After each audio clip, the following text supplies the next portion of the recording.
I hope you would have understood our previous session about basic aerodynamics. Let us start off with the continuity equation in this session. The laws of aerodynamics are formulated by applying the below principle to a flow gas. Principle states mass can neither be created nor destroyed, hence the mass is conserved in aerodynamics. Now let us look at the streamline that goes through the circumference of the circle. These streamlines form a tube called a stream tube.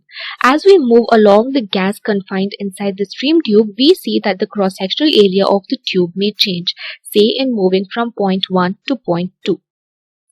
As long as the flow is steady, the mass that flows through the cross-section at point 1 must be the same as the mass that flows through the cross-section at point 2, because by the definition of a streamline, there can be no flow across streamlines.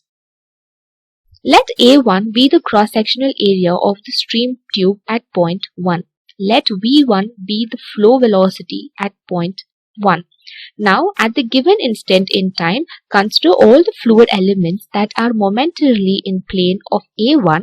After a lapse of time dt, these same fluid elements move along the distance of V1 dt. In doing so, the elements have swept out a volume A1 V1 dt downstream of point 1.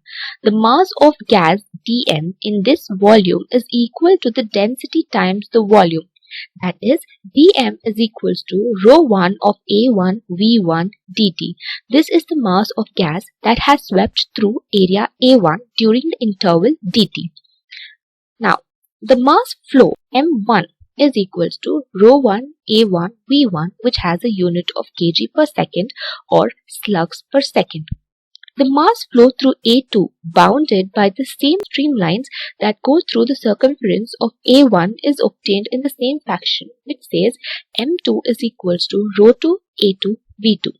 Since the mass can neither be created nor destroyed, we have hence ρ1 A1 V1 is equals to ρ2 A2 V2. For example, consider a streamline of flow over an airfoil. The space between two adjacent streamlines, such as the shaded region, is the stream tube.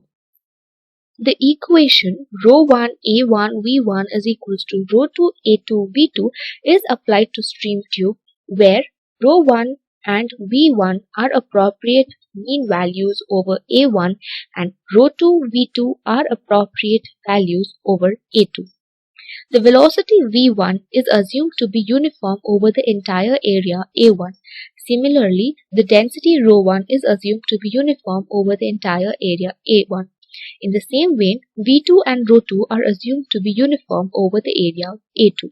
In real life, this is an approximation. In reality, velocity and density vary across a cross-sectional area. I hope you would have understood continuity equation. Let us move on to types of flow in the next session. Thank you.